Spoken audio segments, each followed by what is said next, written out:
É interessante. Agora começou, gravando Anderson. Tá. Começou a gravar para você aí? Uhum. Agora sim. Agora é 100%, tá? Beleza. Primeiro eu queria dar boa noite aos nossos estudantes, aos nossos convidados de fora da sala de aula que vieram interessados no assunto. São muito bem-vindos, tá? Sejam bem-vindos sempre na sala de aula do MEP.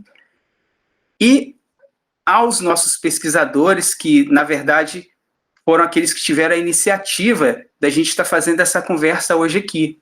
Né? A professora Sabrina fez contato e a gente, por intermédio do Zezinho, a gente conversou e conseguiu agendar essa noite para a gente estar discutindo um fato importantíssimo para a vida de todo mundo que mora em Volta Redonda e também para a vida de todo mundo que se interessa pela história do Brasil, pela dinâmica aí da década de 90 afora, né? Então, eu não vou me prolongar muito, eu vou passar a palavra a eles para que eles se apresentem, uma breve apresentação, para a gente já começar a conversar. Professora Sabrina, pode ficar à vontade. Ótimo, obrigada, professor Anderson. Queria primeiramente agradecer a oportunidade para a gente, é uma honra estar aqui e compartilhar a parte dessa pesquisa, né, que foi um trabalho, como eu disse, que a gente iniciou em 2016, e ele foi mais ou menos até 2018, 2019, e agora, né, recentemente nós publicamos, na verdade, não foi um, foram 2 trabalhos relacionados a esse projeto de pesquisa, que tinha inicialmente como questão discutir o ambiente das greves em Volta Redonda, né? E tentar captar outras dimensões da greve que não haviam sido discutidas ou que fossem dimensões que não eram, quando eram discutidas, não eram ali o cerne da discussão que estavam sendo conduzidos sobre as greves em Volta Redonda. Eu sou Sabrina, né? Eu sou professora da Universidade Federal Fluminense, aqui em Volta Redonda. Eu dou aula aqui desde 2016, então, para alguns cursos, né? Administração Pública, Direito, para o curso de Ciências Contábeis, Administração de Empresas, para alguns cursos. Sou professora também do mestrado aqui e membro de 2 grupos de pesquisa, que é o Centro de Memória Genival Luiz da Silva. Eu vou falar um pouco dele aqui para vocês, para quem não conhece. É muito importante vocês conhecerem o Centro de Memória Genival Luiz da Silva, porque parte daquilo que é o nosso trabalho hoje deriva da construção desse centro, da construção e da consolidação desse centro de memória, e também membro do Grupo de Estudos em Desenvolvimento do Sul Fluminense, né, o GDESF. Então, a maior parte dos pesquisadores aqui, nós fazemos parte tanto do CEMESF, que é o Centro de Memória, né, do Sul Fluminense, e do Grupo de Pesquisa em Desenvolvimento aqui no Sul Fluminense. Se algum de vocês puder, né, então, Ana Clara, Bruno, Maria Carolina, todos eles fazem parte hoje do Centro de Memória, né, fizeram parte quando eram alunos de graduação e ainda fazem parte hoje.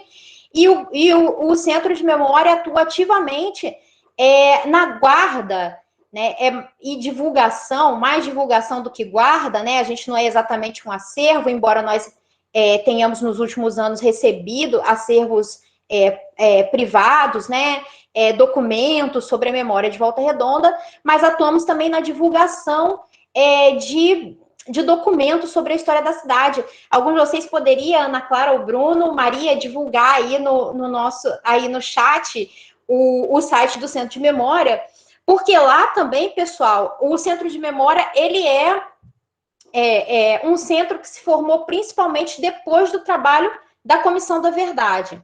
Então, nos anos de 2014, 2015, tivemos aqui a atuação da Comissão da Verdade em Volta Redonda, tá? O professor Edgar BD foi quem conduziu, né, esteve à frente desse trabalho da Comissão da Verdade em Volta Redonda, e nesse período, pessoal, especificamente, né, é muito importante lembrar esses processos, porque todo esse trabalho, né, de construção do centro de memória, de trabalho com parte desse acervo, deriva aí, primeiro, do esforço original da Comissão Municipal da Verdade, de levantamento de documentos, de uma série de levantamentos de depoimentos, de documentos inéditos do acervo da CSN. Então, na época da Comissão da Verdade, pela primeira vez, os pesquisadores, né, entraram no arquivo da CSN para saber o que tinha lá dentro. Então, nós tivemos acesso à parte dos documentos, não conseguimos digitalizar todos os documentos. Essa ainda é uma luta até hoje, tá, pessoal? É uma luta importante, porque tudo aquilo, né, a gente considera-se que aquilo que foi produzido de documentação quando a empresa era pública, né, deveria ser de acesso público. No entanto, esses documentos estão até hoje com a CSN, né? Alguns conservados, outros, né, a gente não sabe. Então, lá, a gente conseguiu recuperar parte dessa história. Então, hoje, né, eu vou falar um pouco aqui, né, sobre dois trabalhos que nós publicamos recentemente relacionados à memória e à história da greve. Um deles, né, principalmente o que a gente publicou nesse texto aqui, né, vou fazer uma propaganda também, que é o texto, né, que recentemente a gente lançou pelo Centro de Memória, Lembrar é Agir. O trabalho que a gente traz aqui, ele traz diretamente esses documentos da greve da CSN, né, esses documentos inéditos. Ele trabalha especificamente com um documento que nós achamos, que é sobre, que elencava, relacionava os grevistas, né, e o que eles teriam feito, né, então arrolava o nome dos grevistas e aquilo que eles teriam feito, né, então, que tipo de transgressão eles teriam feito no sentido de, né, ou criar lentidão, ou estar militando pela greve. O mais interessante disso, né, e aí falando com vocês, a gente vai falar um pouco aqui também da nossa experiência de pesquisa, porque eu acho muito importante hoje em dia, pessoal, vocês entenderem um pouco dos meandros de como a gente faz uma pesquisa, tá? Isso é bem importante. Ana, Maria e Bruno também vão trazer à tona essa experiência de pesquisa. Então, a experiência da pesquisa, ela proporcionou para a gente, inclusive, a possibilidade de entrevistar um trabalhador que estava na lista, né, que estava na lista dos trabalhadores, nas listas feitas pelos engenheiros, pelos chefes, né, então ali indicando os trabalhadores que estariam participando direto ou indiretamente das ações. Inclusive, esse trabalhador foi demitido, né, na década de 90. Então, é muito interessante a forma como o acesso a esses documentos originais permitiu levantar novas questões sobre esses temas, né? Volta Redonda é uma das cidades mais estudadas, tá, do Brasil, em função mesmo da forma como na década de 80 a gente tinha aí uma reunião entre movimento sindical, movimentos sociais, né? Havia uma articulação e uma força crescente desses movimentos. A forma como as greves, né, elas tiveram um destaque não só dentro do país, mas inclusive internacionalmente. Então, né, a cidade de Volta Redonda, ela é regularmente um lugar, digamos, ela é uma história que ela transcende, digamos, essa dimensão, né, municipal, regional. Né? A gente está falando de uma cidade que foi aí o berço, né, o pontapé inicial para a industrialização do país, né, da industrialização de base, do suporte às indústrias, e de uma cidade que na década de 80 abrigou aí uma pujante classe trabalhadora e movimentos muito bem organizados, tá? Uma capacidade de ação coletiva que era destaque, como eu disse, não apenas no Brasil. Mas é só importante destacar aqui, pessoal, então, que esse trabalho, ele deriva desse esforço original da Comissão da Verdade. Eu não consigo nem aqui elencar todas as pessoas que participaram da Comissão da Verdade, porque foram muitas, tá?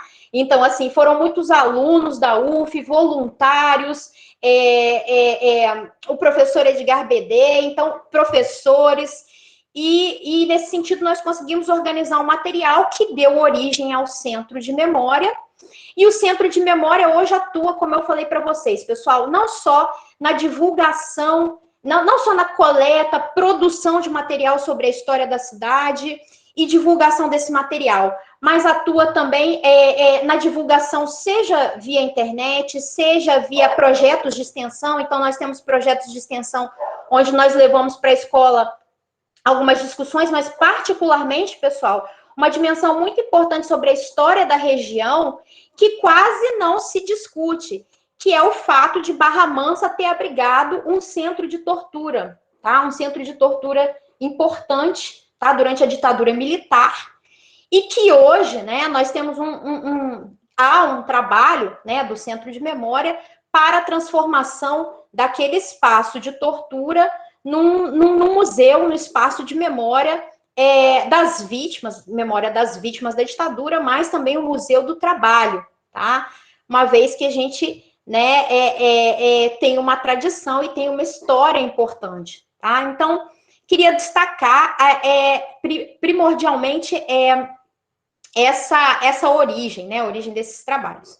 Eu já estou falando aqui há algum tempo, mas vou apresentar aqui de maneira, né, não vou me aprofundar muito, mas dizer um pouco quais eram as questões iniciais que estavam aí em 2 textos que nós publicamos aí recentemente, né? Então, aqui, né, no livro que nós publicamos junto com o Centro de Memória, pessoal, esse livro aqui, ele está disponível, né, vou fazer propaganda, esse aqui está disponível hoje, né, a gente tem ali no Shopping Parque Sul, né? Lá tem uma livraria onde é possível adquirir esse livro aqui, que é do Centro de Memória, que tem vários textos relacionados à história da cidade, né? A violação dos direitos humanos em Volta Redonda e em outros lugares. Nessa coletânea de textos aqui, eu escrevi um trabalho com o Bruno, que foi Greves e Repressão na Transição para a Democracia, o caso dos trabalhadores da Companhia Siderúrgica Nacional. Nesse texto aqui, nós trabalhamos principalmente uma categoria de trabalhadores que já aparecia em alguns textos, mas de forma, assim, esparsa, como uma categoria de trabalhadores importantes para as greves na década de 80, que eram os trabalhadores da FEM. Né? A grande questão que a gente tinha aqui, o Bruno depois vai aprofundar, mas a questão interessante, a questão que a gente buscou responder era a seguinte, né? Que talvez tenha sido a questão que está por detrás não só desse texto aqui, como do texto, esse está disponível online, pessoal, esse com Bruno, Bruno, Ana Clara e Maria Carolina, que é o texto que é Metalúrgicos em Luta, revisita a memória das greves, mobilizações em Volta Redonda. O que a gente tinha, esse está disponível online, deixa eu ver se eu consigo colocar o link aqui para vocês. Tanto num quanto no outro trabalho, a ideia era justamente discutir a forma como trabalhadores comuns se engajavam em ações coletivas, né? Era essa um pouco a ideia que a gente queria trazer. Não que não fosse importante, mas toda a literatura sobre a história de Volta Redonda, ela é muito tradicional em trazer falas. Então, obrigada, Bruno, tá aí. Esse está disponível online, o link do livro. Toda a literatura produzida sobre Volta Redonda, ela é muito clássica em trazer uma visão, que é uma visão importante, a visão dos sindicalistas, a visão de políticos, de membros de movimentos sociais, que são absolutamente indispensáveis para entender esses movimentos, né? Então, essas falas, elas têm um lugar central, sim, na compreensão desses movimentos, mas olhando retrospectivamente, interessava para a gente também entender por que outros elementos, né, que não faziam parte exatamente do movimento sindical, que não eram trabalhadores necessariamente sindicalizados, ou que não eram, né, não pertenciam a esse grupo de trabalhadores que tinham, digamos, uma formação, seja uma formação via, né, vocês sabem, o trabalho importante das comunidades eclesiais de base, né, seja um trabalho dentro do partido ou uma militância sindical. A gente queria entender um pouco como que os trabalhadores se engajavam por outras razões, porque a gente está falando de greves de massa, a gente está falando de movimentos que mobilizam vários trabalhadores, então são trabalhadores, né, tanto os trabalhadores que estão ali, né, que participam ativamente desses movimentos, quanto outros trabalhadores. Tá? Então essa é, digamos, a questão primordial que perpassa esses trabalhos. Como eu disse, não que a ideia não é hierarquizar falas, né? Dizer isso é melhor do que aquilo. É no sentido de produzir, complementar aquilo que já vinha sendo produzido sobre Volta Redonda. Nós temos excelentes trabalhos sobre as greves de Volta Redonda, né? Alguns muito clássicos, que traziam, né, várias visões, que traziam principalmente essas visões. Então, a ideia ali, nesse texto, né, sobre os trabalhadores da FEM, é principalmente tentar explorar, né, essa ideia, que é uma ideia que o professor BD já tinha lançado, falando dos movimentos em 64, logo em 64, na época do golpe, mas essa relação entre uma certa autonomia no processo produtivo e a capacidade de mobilizar esses trabalhadores. Então, a ideia de que alguns grupos dentro da usina, ou seja, os trabalhadores que tinham mantido alguma autonomia em relação ao processo produtivo, eles tinham maior capacidade de se organizar politicamente, né? Então, os trabalhadores da FEM tinham essa característica, os trabalhadores das oficinas tinham essas características, os trabalhadores, principalmente que trabalhavam na manutenção, tinham essa característica. Essa era uma questão muito importante, principalmente para mim, porque eu tinha feito o meu mestrado e o doutorado tentando entender a terceirização na CSN. E, né, curiosamente, eram esses grupos de trabalhadores da manutenção, os trabalhadores de ofício, o trabalhador mais orgulhoso de sua autonomia, que tinha sido aquele que tinha sido objeto da maior parte da terceirização na CSN. Né? Então, a gente falava, né? Então, eu fiz um trabalho, né, depois, essa questão me veio depois, né? Porque nas entrevistas sempre se falava, não, mas eram os trabalhadores da FEM, eram os mecânicos, eram soldadores, era um pessoal muito bom, era um pessoal que tinha ofício, né? Então, havia um contraste muito grande entre essa situação do trabalhador, né, que tinha um conhecimento, know-how, e algumas vezes eles falavam um ofício, e o trabalhador que era mais dependente do processo produtivo, da máquina, estava mais sujeito à estrutura do processo. Então, essa era uma questão que orientou a gente a esse trabalho, né? Esse trabalho, primeiramente, aqui, que foi feito, né? Tentando levantar um pouco, o Bruno vai falar um pouco mais dos documentos. E nesse outro texto, né, que vocês tiveram acesso aí, né, que é sobre a memória dos trabalhadores, dentro dessa mesma linha, né? Esse é um trabalho que ainda não está completo, dele ainda espera-se derivar outros textos, mas nesse especificamente a ideia era trabalhar primeiro, né, a questão dessa geração que convencionou se chamar geração das greves, justamente porque ela é uma geração, digamos, ela está ali exatamente no limite, né? Ela está no limite da experiência da geração dos pais, do sonho de ingressar na CSN, né? Inclusive o companheiro Zezinho, que está aí, nos deu gentilmente uma entrevista, né? Que falou também faz parte desses trabalhadores, né? Que o pai veio para cá, né? Queria trabalhar na CSN, e aí, né? Foi a geração dos filhos que cumpriu, digamos, essa promessa, essa ascensão, esse emprego na usina.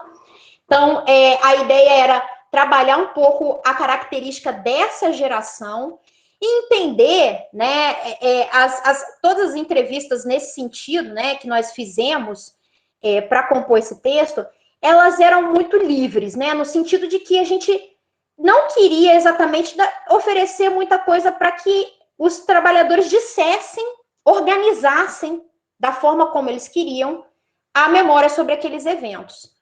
Porque assim a gente queria captar o que a memória retinha, né? O princípio básico nesse trabalho era pensar que a memória não é algo que é imutável, tá? A memória é algo que está mudando a todo tempo. A gente muda a nossa relação com o passado o tempo todo, tá? E a nossa ideia era justamente fazer com que os trabalhadores revisitassem esse momento e saber exatamente o que eles lembravam, o que eles lembravam e o que eles não lembravam. Porque os silêncios também são importantes. Não é só aquilo que se diz que é importante, aquilo que não se diz também é importante, tá? Então, a ideia era de dar o mínimo de subsídio possível, fazendo com que eles simplesmente lembrassem. Então, entendendo, né, por exemplo, uma das coisas que a gente buscou entender, né, se eles rememoravam todas as greves ou só algumas, se eles conseguiam, né, o que eles registravam como causa dessas greves, como que eles se posicionavam em relação às principais figuras, né? Se eles retomavam algumas figuras ou outras não, né? O que fica da memória da greve? Então, era um pouco esse o esforço, né? Ainda rende um pouco esses trabalhos. A ideia era nesse artigo, né? Porque o artigo é um espaço muito pequeno e que a gente não consegue discutir, às vezes, tudo aquilo que a gente quer. Nesse capítulo, então, pequeno, a gente não discutiu tudo que a gente queria. Inclusive, nesse artigo, a gente dá um enfoque maior também às memórias, principalmente também desses trabalhadores que não tinham, né, nenhum tipo de vinculação em termos a nenhum tipo de movimento, a nenhum tipo de militância. Principalmente porque esses trabalhadores, era curioso, a maior parte deles estava sendo entrevistado pela primeira vez, nunca tinha falado daquilo. Então, a capacidade de organizar era completamente diferente, não era uma narrativa linear, era uma recuperação da memória que oscilava, né?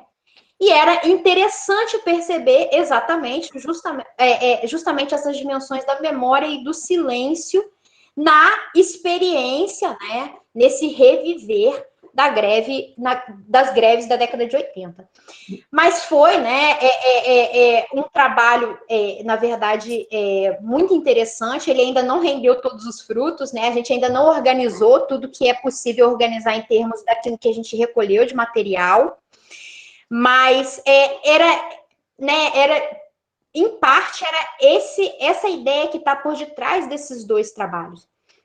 Desculpa, eu já me estendi aqui um pouco, eu não quero ficar chata nem repetitiva, porque eu quero que Maria, Bruno e Ana também falem da experiência. Queria falar com vocês aqui que já registrar que eu tenho maior orgulho, porque Maria, Bruno e Ana foram, né, já falar para vocês aí, alunos que estão aí prestes a prestar vestibular, se animem, gente, porque a universidade tem muitas possibilidades, muitas oportunidades.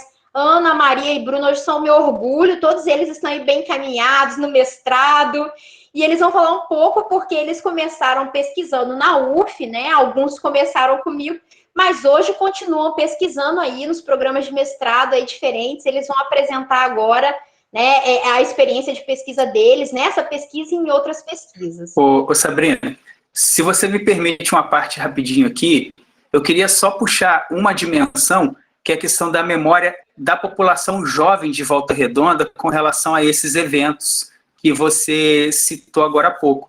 Em 2019, a gente teve uma experiência aqui na cidade, a gente acolheu a Olimpíada Brasileira de Filosofia. E a Olimpíada Brasileira de Filosofia, ela não tem um caráter de disputa, não, sobre a realidade de quem está participando da Olimpíada. E os organizadores da Olimpíada vieram com uma ideia de resgatar a importância da memória do que foi Volta Redonda e do que é Volta Redonda na cabeça dos jovens de ensino médio aqui da cidade. Então, a gente pensou um evento da seguinte forma: a gente começou na Praça Brasil uma conversa sobre a fundação da CSN, a criação de Volta Redonda, governo Vargas, etc., etc. A gente foi para o Memorial Zumbi, onde algumas personalidades falaram a respeito dessa trajetória toda, e a gente terminou no Memorial 9 de Novembro, onde um trabalhador da CSN, à época, que participou da greve de 9 de novembro, contou a sua experiência. Foi extremamente emocionante e foi muito importante a gente perceber ali que muitos jovens nunca tinham ouvido falar. Conheciam os monumentos, conheciam o memorial, etc., mas não sabiam o significado daquilo tudo. Então, depois vieram agradecer e falar, puxa vida, eu não passo aqui todo dia, não sabia que tinha tanta história ligada a esse monumento. Então, acho que puxar essa memória para os jovens também é importantíssimo. Faz parte das habilidades competentes. Aqui, a minha esposa está me lembrando aqui que a greve de 9 de novembro faz parte das habilidades e competências do ensino fundamental. Quarto e quinto ano. Quarto e quinto ano do ensino fundamental está estudando na escola o que foi a greve de 9 de novembro. Olha que legal. Sim, sim. E é importante, assim, e o Centro de Memória tenta contribuir para esse trabalho, né, de preservação da memória, divulgação. E aí também vou convidar todos aí, porque a gente está no movimento aí de criação do nosso museu aí em Barra Mansa, né? Vamos ver se aí é um termo que é um espaço também para lembrar esses movimentos também, né? Importantíssimos para a história da cidade.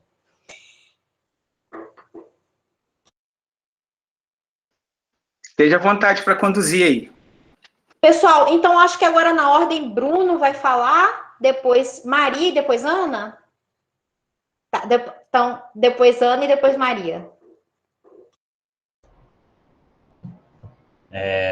Eu fiz uma apresentação bem breve para a gente também não se estender muito, tentar criar um canal de diálogo aqui, principalmente com os alunos, né? Porque falar entre a gente aqui é muito mais fácil, a gente participou de todas essas pesquisas, mas eu quero agradecer inicialmente o convite da Sabrina, o convite também do Zezinho, do professor Anderson, dizer que é a primeira vez que eu estou aqui numa sala de aula. Agora, inicialmente, né, nessa nossa habilitação para poder, quem sabe um dia, ser um professor, uma professora. Então, é um prazer enorme estar dividindo esse espaço aqui com a Ana Clara, com a Maria Carolina, a Maria que eu conheço já de muito tempo, desde o do nosso ensino médio. Então, é um momento de muita felicidade para mim. Eu sou Bruno, eu sou nascido e criado aqui na cidade de Volta Redonda. Acredito também a maioria seja, né?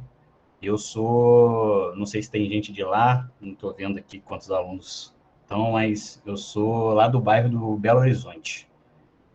Eu entrei na UF em 2014, no curso de Direito, e logo no primeiro mês eu comecei como voluntário na Comissão Municipal da Verdade. A Sabrina já chegou a mencionar a Comissão Municipal da Verdade de Volta Redonda, que levava o nome de Dom Valdir Calheiros. Esse meu envolvimento inicial com a pesquisa, logo já no primeiro mês da minha entrada na universidade, foi muito por conta das pesquisas que eu também fazia enquanto estudante do Instituto Federal do Rio de Janeiro, na cidade de Pinheiral. Então, isso me facilitou bastante também, porque eu já conhecia mais ou menos esse universo de pesquisa. E nesse momento de 2014 foi um momento muito frutífero, porque, como a Sabrina também já disse, foi a primeira vez ali que uma equipe, né, composta pelo poder público, pelos estudantes, por professores, por técnicos, eles conseguiram um espaço para poder investigar os crimes cometidos pelo Estado durante a ditadura militar, aqui em Volta Redonda. Não só em Volta Redonda, como também as cidades que circunam a nossa cidade aqui, né? Então, nesse momento, nós tivemos a oportunidade que foi, acredito que tenha sido, assim, a cereja do bolo desse trabalho todo. Claro que os depoimentos também são, mas essa oportunidade de catalogar esses arquivos da CSN, eu também participei desse trabalho. Foram mais de 5.000 arquivos, e eu lembro, foi uma coisa pessoalmente muito, muito marcante para mim, porque antes de entrar na universidade, eu tenho um livro sobre a história das greves de Volta Redonda. Eu pegava esse livro e ia ler às vezes lá na praça, às vezes lá na escadaria do escritório central, e eu sempre me perguntava por que a gente não podia entrar naquele lugar, e sempre tive vontade. Então, isso também, para mim, foi algo muito marcante. É um lugar, assim, que está ali inutilizável, né, subutilizado. Então, enfim, Em 2015, para poder abrigar todos esses documentos, a Sabrina também já se referiu a isso, foi fundado o Centro de Memória, que fica na UF de Volta Redonda, no Aterrado. E em 2016 eu conheci a Sabrina. Logo, a gente também se envolveu em um projeto de pesquisa, que foi esse projeto que ela desenvolveu aí na fala dela, que é sobre o papel dos trabalhadores da FEM. Essa pesquisa aí eu tive a oportunidade de fazer assim, com um pouco mais de contato direto com ela, um pouco mais pessoal, e eu falo isso para todos os estudantes da universidade, que, se possível, e se for da vontade deles, que eles façam pesquisa, porque todo encontro que a gente tem com um orientador, todo encontro que a gente tem com algum professor assim que esteja orientando a gente, é uma aula particular, é uma aula assim que ele não vai dar dentro de sala, então é sempre um momento de muito aprendizado também. Nessa pesquisa, a gente tentou buscar ali entender qual era a atuação desse grupo específico, né, como a Sabrina já disse, durante as greves da década de 1980. Os trabalhadores da fábrica de estruturas metálicas, eles são referidos como a força das greves desse momento, né?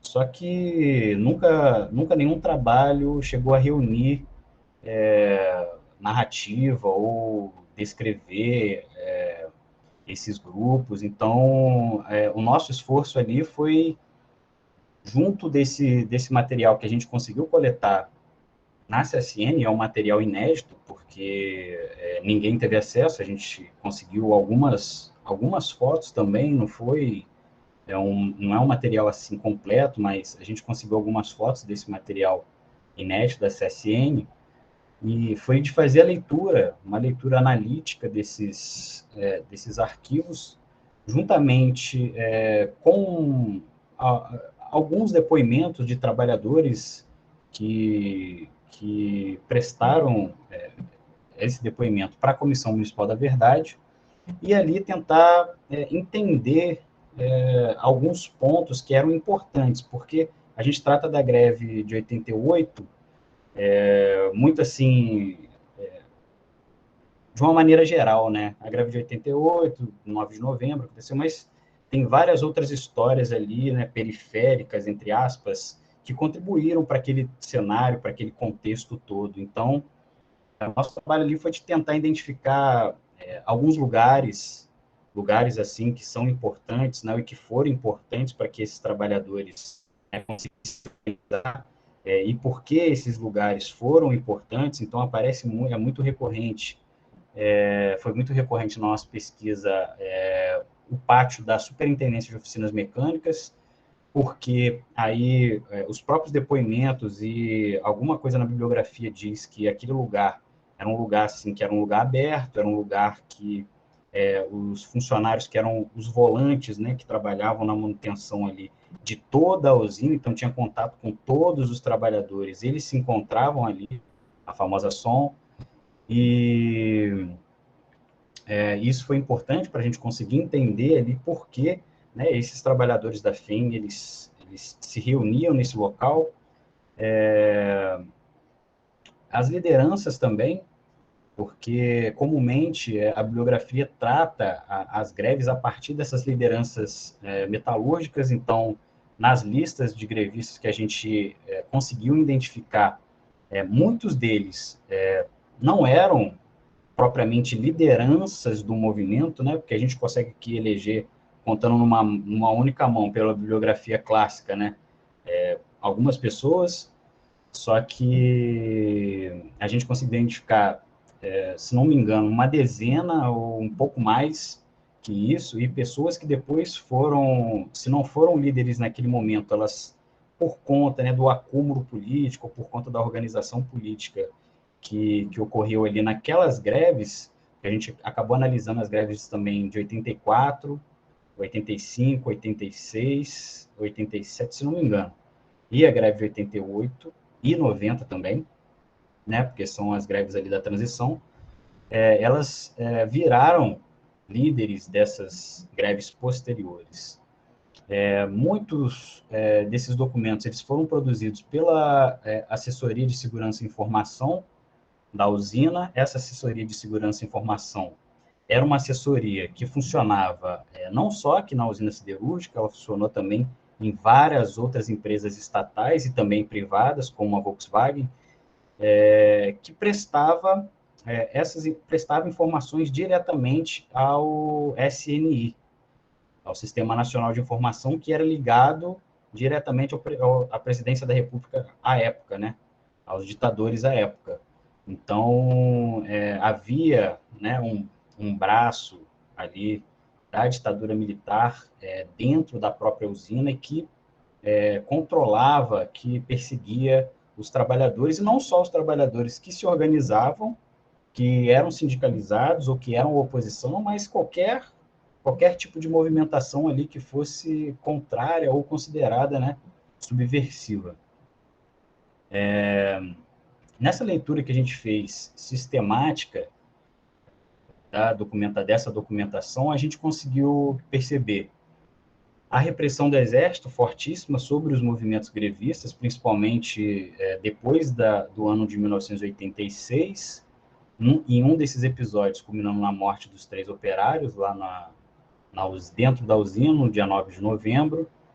A gente conseguiu perceber ali também o engajamento existente entre os trabalhadores da FEM durante essas greves, e a menção desses nomes, né, desses lugares, dessas datas, das formas como eles se mobilizavam e se organizavam.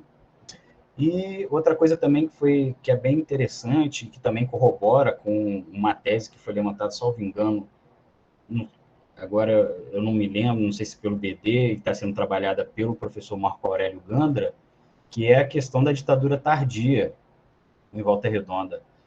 Havia essa vigilância, né, do Estado sobre os trabalhadores durante a ditadura militar, que aconteceu até 88 e também aconteceu depois de 88.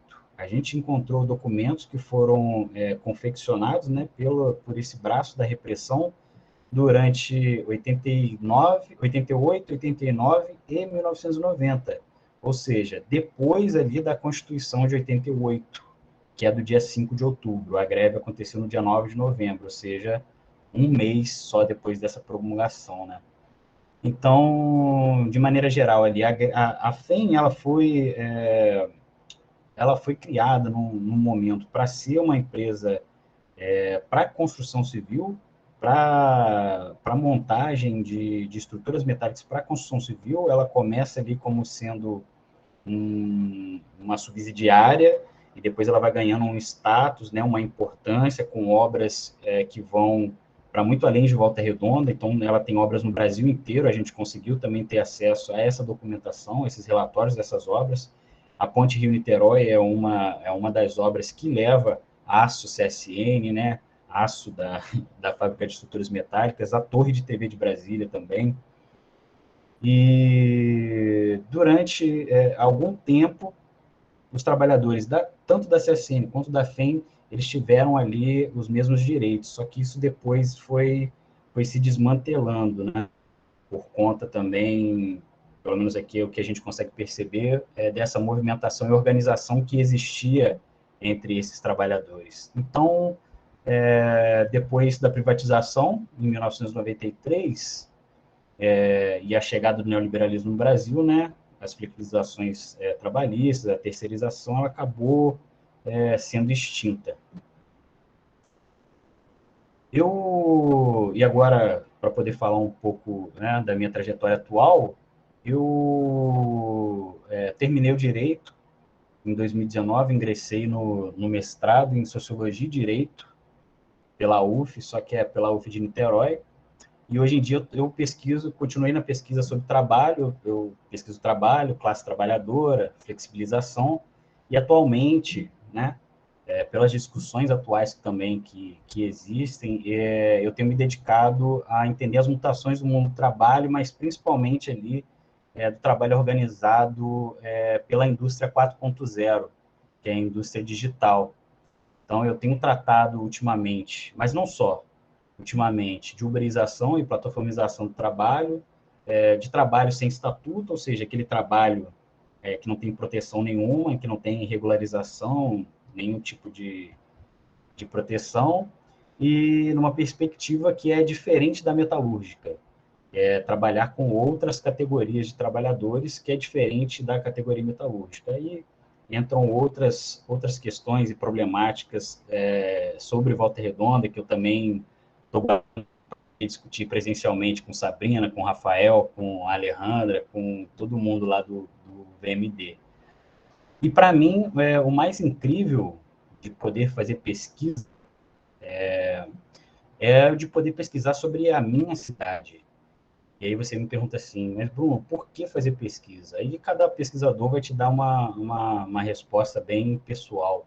No meu caso, eu tenho muitos estranhamentos com relação ao espaço urbano da cidade, à periferia, ao centro, por que algumas coisas são feitas na periferia, por que algumas coisas são feitas no centro.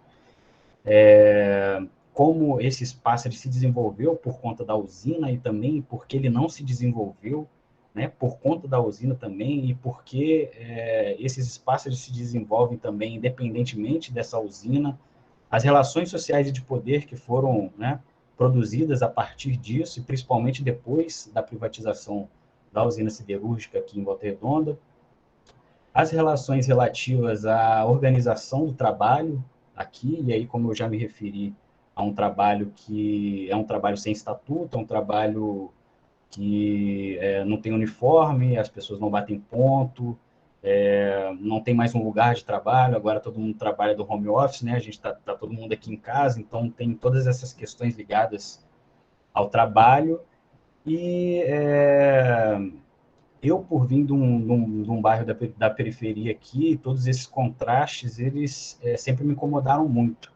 E é muito por conta disso também que eu acabei resolvendo fazer direito. E no direito, eu, apesar de ser, né, advogado de formação, eu sempre eu vim de uma tradição assim de professores que sempre foram muito militantes na área da educação. Então, eu sempre acreditei na educação também como um instrumento de transformador social, né? Que como foi para o meu pai, como foi para mim também.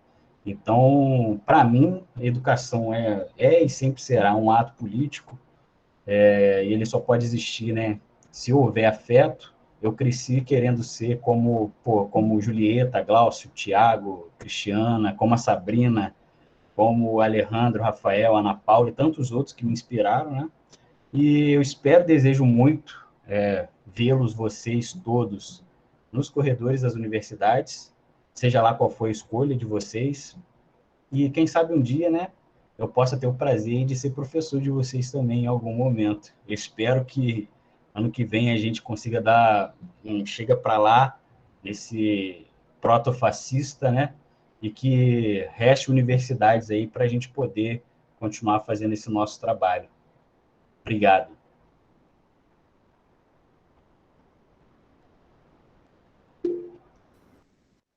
Excelente fala, obrigado.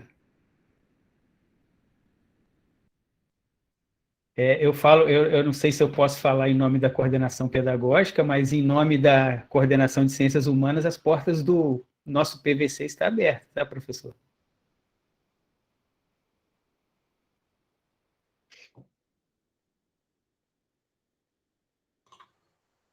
Ana, pode falar agora? Sim, eu estava na dúvida se o Bruno ia falar alguma coisa. Eu não sei se estão me ouvindo bem.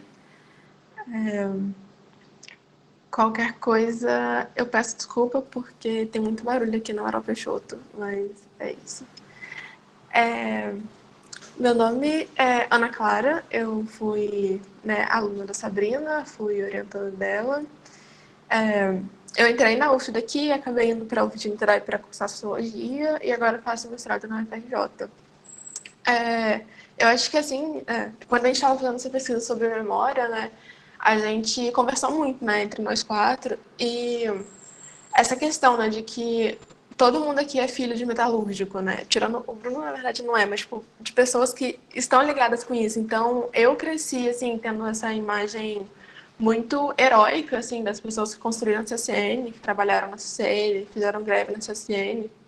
né? Minha avó conta como os irmãos dela vieram para cá para construir CCN, o meu avô trabalhou lá, o meu pai, os meus tios, então, tipo, eu tenho também muito isso como uma memória afetiva, né? E, assim, ter a oportunidade de entrevistar essas pessoas para mim foi ótimo, assim. E é muita correria também, né? Tipo, a gente achar, tipo, pessoa para entrevistar, e, tipo, correr atrás do número, conseguir marcar horário, isso tudo também é uma parte da dedicação da pesquisa. E a gente conversou muito, assim, sobre esses aspectos culturais, né, de Volta Redonda, que a CCN era muito esse símbolo único de estabilidade e como, né, essa geração agora já não vê da mesma forma. Então, tipo, por isso também está muito ligado às memórias, né, afetivas com a companhia. E eu também já trabalhei com a Sabrina, né, eu entrei no semestre implorando por alguma coisa para ver como é que era a pesquisa acadêmica, porque assim que eu entrei na faculdade eu achei muito legal. E eu trabalhava lá no semestre com os arquivos do Arquivo Nacional. É isso aí, a CCN é uma mãe. A gente ouviu muito isso durante as entrevistas, né? Tipo, como a CCN era esse grande símbolo, e aí veio a privatização e acabou com tudo, né? O, o meu pai e meu tio, né, trabalharam lá durante muito tempo. O meu tio acabou sendo mandado embora, um dos meus tios, né, depois da greve de 90, mas meus outros tios ficaram lá, tipo, até aposentar agora, né. Era muito... Tem até a fala de um dos entrevistados, né, que ele fala, era o caminho, né, você crescia, se formava, entrava na SSN, comprava um Fusca, casava e comprava uma casa. Tipo, é muito também essa marca da década, né, de 80 e 90. E, assim, também eu fui percebendo o quanto de história tinha nessa cidade, né? Eu sabia a história inteira da CCN de cor desde criança, mas, assim, essa questão de falar do BIB, né, em Barra Mansa, tipo, e realmente entender, né, que essas histórias estão muito perto de casa, né? Eu lembro de ir para a UF, ficar o dia inteiro lá trabalhando no semestre, chegar em casa e falar, nossa, você acredita que eu estava vendo um arquivo, estava falando isso, e as minhas tias, né, tipo, meus parentes falarem, eu conheço essa pessoa, eu vi esse dia que aconteceu, e é muito louco, assim, né, tipo, é isso. E eu trabalhei com a Sabrina também na pesquisa sobre negociação coletiva e a terceirização, né, para ver como os sindicatos estão lidando com a terceirização, a precarização do sindicato. Eu acabei fazendo sociologia em Niterói, né, e lá eu comecei a estudar trabalho docente, porque é isso, assim, quando eu tive aula com a Sabrina, eu me senti muito entusiasmada com a carreira acadêmica, assim, de tipo, caraca, olha que legal, olha que interessante, eu posso dar, tipo assim, coisas que eu gosto de entendê-las melhores. E a Sabrina também, acho que era muito um exemplo, assim, ainda da biscoito para a Sabrina, que é uma pessoa que, assim, tinha uma origem muito parecida comigo, era muito parecida comigo, saiu do interior, foi para a capital e voltou pós-doc. Isso para mim, tipo, até então era uma coisa muito inatingível. Obviamente que eu ainda estou no primeiro ano do mestrado, pode ser que seja inatingível mesmo, mas é muito legal assim também ver que existem outros caminhos nessa cidade que não sejam também, tipo assim, o trabalho, sei lá, na Nissan, na Volkswagen, ou até mesmo no CN, que hoje em dia anda meio caído. E aí eu comecei a estudar trabalho docente, mas mesmo indo para Niterói, trazia muito assim, a questão da minha cidade para lá, porque vários textos, vários trabalhos me lembravam o que aconteceu aqui e tudo mais. E aí, quando a Sabrina deu essa ideia, né, da gente fazer um comemorativo de 30 anos da greve de 88, eu amei, né? E é isso de como a gente separou em grupos, né, os entrevistados, e como alguns têm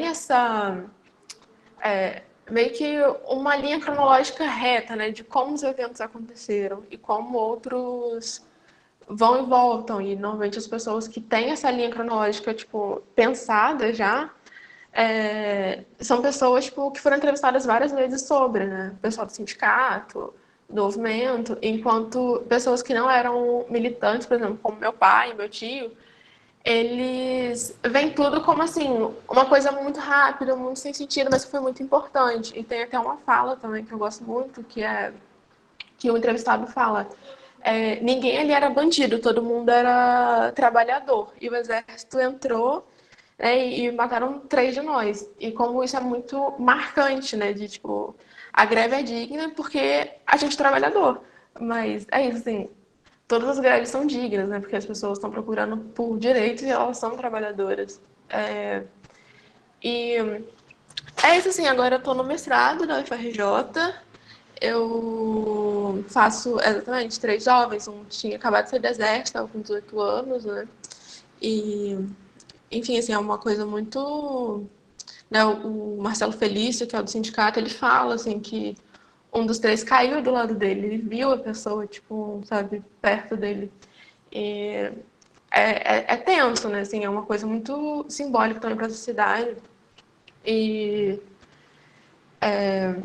e aí, sobre a questão da UFRJ, eu estou fazendo mestrado na UFRJ, e aí agora eu estudo... Eu saí, né, desse campo de estudar Volta Redonda, sindicalismo, mas eu estou estudando trabalho docente, e a minha ideia inicial era tentar ver a distribuição de mulheres e de pessoas negras dentro da universidade, que também é um tema que eu acho muito importante, é muito querido para mim.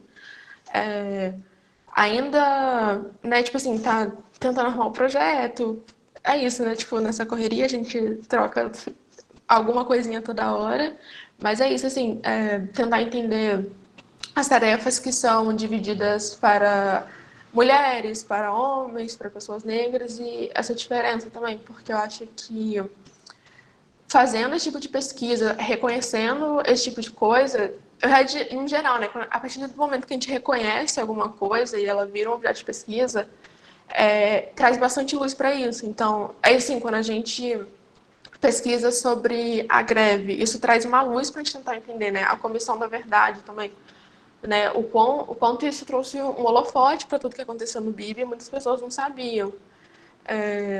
Então, acho também que é um meio de mudar as coisas. Assim como o Bruno disse, eu também acredito, né, que a educação é um ato revolucionário. Por isso também que eu procuro fazer né, trilhar uma carreira docente. Eu tô aí também, tipo, procurando... Eu tenho que fazer estágio de docência, eu quero fazer também, tipo, um tempo em um pré-vestibular social, porque eu sei, assim, a diferença que faz para pessoas, sei lá, que achavam que nunca poderiam entrar numa faculdade federal, o prazer que isso tem, né? Eu cresci passando pela UF da Vila e pensando, eu quero estudar aqui, eu quero estudar aqui. Mas também durante muito tempo achei que era um sonho muito inatingível, né? E eu acho que é isso, assim, nesse ato revolucionário de mostrar para as pessoas o que a universidade pública tem, o que ela tem para oferecer, as oportunidades que ela tem, a forma como conseguir essas oportunidades, tudo isso é muito importante. E eu acho que é isso. Eu tô meio nervosa porque eu acabei de perder meu celular, então, assim, gente, me desculpa. E qualquer coisa, estamos aí.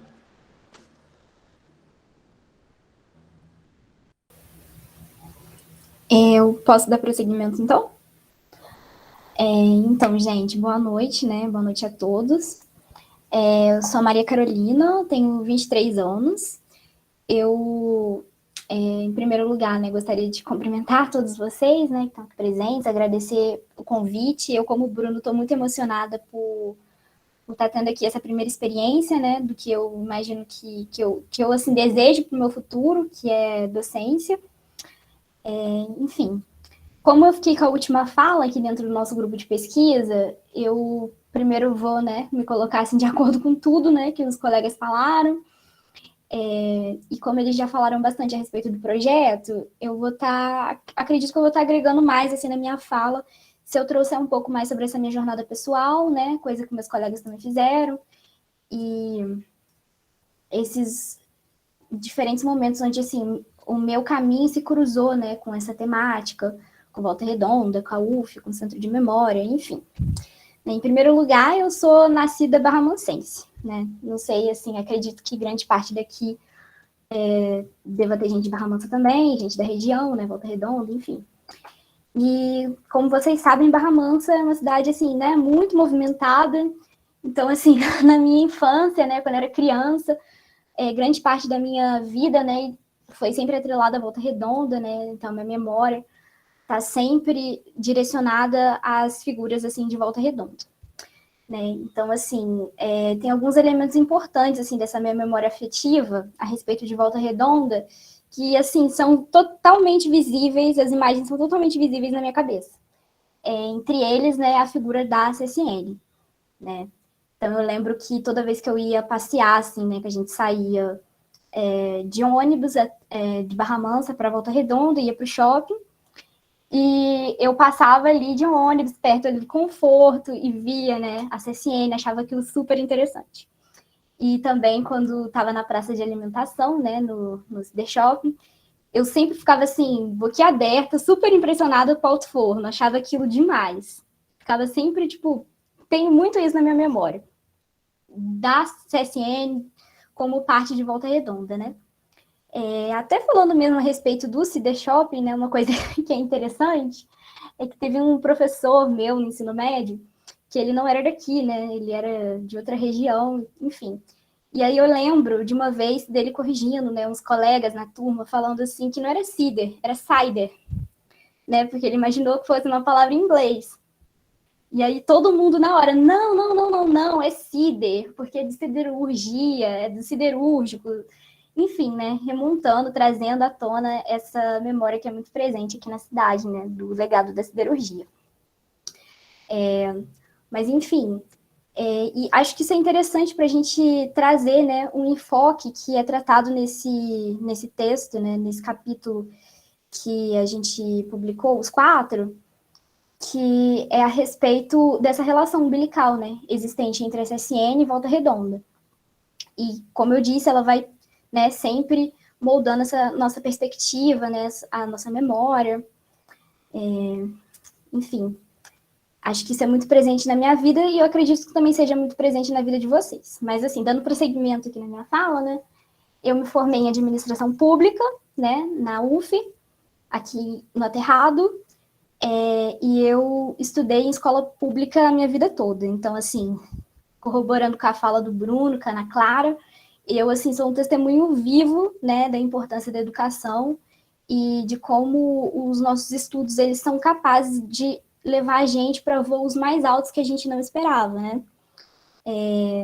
Apesar de eu achar importante destacar também que a educação sozinha não vai não vai gerar mudança social, né? Preciso muito mais que isso, preciso comer, preciso, né, ter saúde e tudo mais, mas a educação é uma chave muito importante. Mas, enfim, aí atualmente estou fazendo mestrado, né, na UF também, né, só que assim como o Bruno lá em Niterói, e eu estou fazendo mestrado em Sociologia. E uma coisa que é até curiosa, assim, que eu fiquei pensando muito durante a fala dos colegas, é que, assim, recentemente eu fiz um trabalho, né, no mestrado, que o mestrado a gente faz uns trabalhos finais, né, e tal, a gente pode... É uma experiência muito legal, gente, para quem gosta de estudar, acho que o mestrado, assim, eu tô achando incrível. E eu tenho feito tudo com muito amor, sabe? Tenho adorado fazer todos os trabalhos finais, enfim. E aí, um dos trabalhos finais, eu estava fazendo uma matéria de etnografia e um professor me sugeriu, acho que eu já até comentei sobre isso com o Bruno, mas aí um professor me sugeriu de ir nos sindicatos metalúrgicos e fazer um trabalho de observação dos sindicatos metalúrgicos. Aí foi eu, né? Passei o óleo de peroba na cara e fui lá, toda bonitinha, ficar sentada observando aquele lugar. Nisso, tanto o porteiro quanto outros sindicalistas que estavam por ali ficaram, assim, um pouco curiosos, né, com a minha presença ali, que eu não fui lá falar nada, só fiquei lá sentada observando e anotando. Meio duvidoso, né? Aí eles vieram falar comigo. Ah, oi, tudo bem? Tipo assim, o que você tá fazendo aqui? Aí eu, não, é porque eu tô estudando sindicato. Só que assim, eu não falei nada demais, eu só falei que estava estudando sindicato. No mesmo momento que eu falei que eu estava estudando os sindicatos metalúrgicos, eles começaram a falar assim, ah, não, vem cá então. Aí me convidaram para subir, para ver os cartazes da greve de 88, me deram, até eu separei aqui também, um livrinho que eles me deram, uma história em quadrinho a respeito da greve. Então, assim, não é esse o meu objeto de estudo no mestrado, né? Eu estou agora pesquisando reforma trabalhista, né? E no meu caso eu estava analisando, né? Estou buscando estudar no mestrado como que vem sendo as novas negociações coletivas, que são os acordos que o sindicato faz com as empresas, né? Após a reforma trabalhista.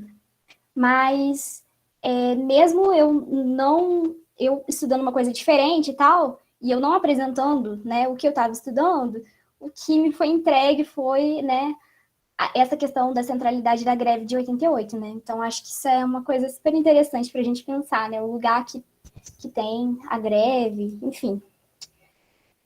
Eu não tinha falado nada sobre essa situação do 9 de novembro, né? Mas eles entenderam que se tratava disso no meu estudo.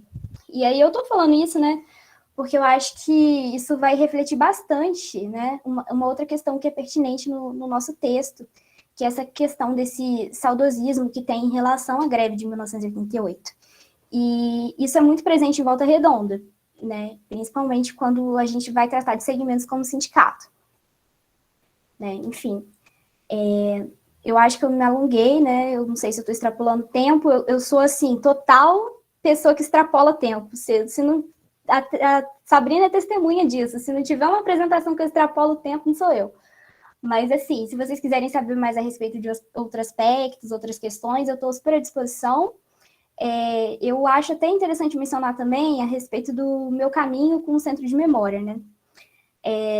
Eles se encontraram numa atividade muito parecida com essa agora, que eu me lembro como se fosse ontem, né? Eu estava no ensino médio, eu estudava no IFRJ, e aí teve uma atividade de greve, né? Que estava envolvendo, que era tipo uma palestra, assim, de alguns integrantes da Comissão Municipal da Verdade. Eles estavam apresentando o grupo e tal, e o Centro de Memória também. Se eu não me engano, o Bruno estava nessa palestra. Eu não me recordo, mas eu acho que estava. E aí, eu lembro direitinho quando começaram a falar a respeito desses crimes da ditadura aqui na região. E, tipo assim, na época, eu sempre imaginei, né, tudo isso de uma forma muito distante. E eu sou barranancense, mas, assim, eu sempre via a ditadura como uma coisa muito distante. Eu pensava assim, se alguém falasse para mim assim, ditadura no Brasil, eu ia pensar no Rio de Janeiro, ia pensar em outras regiões, uma coisa, assim, muito distante, que eu tinha ciência que aconteceu, tinha ciência de tudo que era, assim, sabe, horror daquele período, mas, assim, nada como algo próximo. E aí eu lembro, né, que quando eles falaram, né, quando eu descobri que em Barra Mansa, minha cidade, né, existiu esse centro de tortura, que é o atual parque da cidade, e que eu estava sempre, né, naquele ambiente, para show, para festa, sem nenhuma noção, assim, sem nenhuma ligação de que aquele ambiente era um ambiente de torturas, assim, bizarras. Eu fiquei escandalizada, gente. Fiquei escandalizada com essa informação.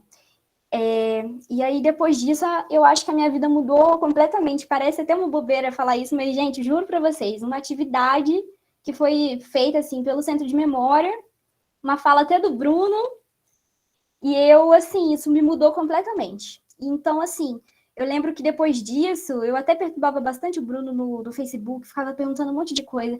Ai, Bruno, mas isso, sabe? Toda curiosa. E aí eu lembro que quando eu entrei na faculdade, né, quando eu fui para a UF, no mesmo ano, eu quis entrar no Centro de Memória. Nossa, eu ficava assim, nossa, eu tenho que entrar no Centro de Memória, eu tenho que participar daquilo, eu tenho que ajudar, tenho que colaborar aquele grupo.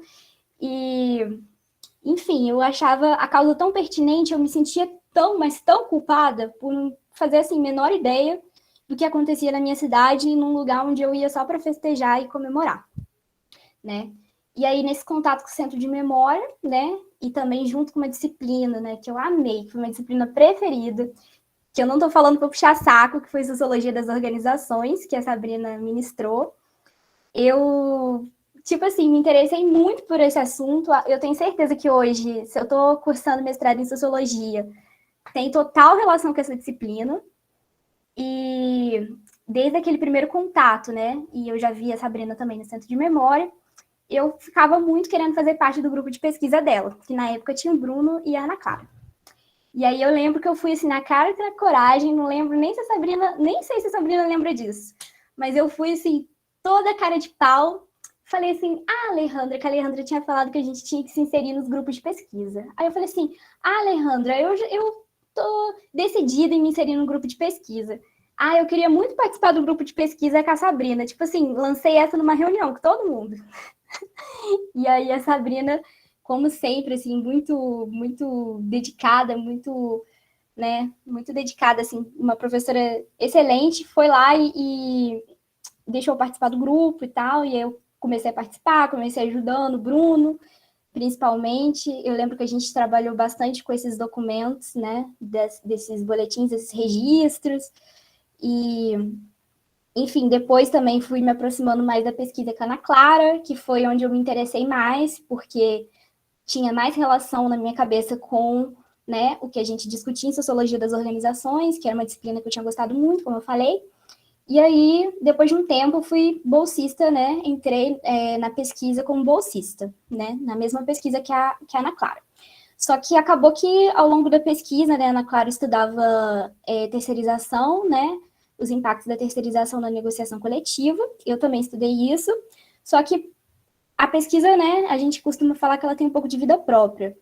E aí, também muito a ver também com as pessoas que estão pesquisando, enfim, e aí o meu interesse foi cada vez mais voltando para a questão da reforma trabalhista. Então, assim, acabou sendo o tema do meu TCC, né, e atualmente é o que eu estou trabalhando no mestrado, né.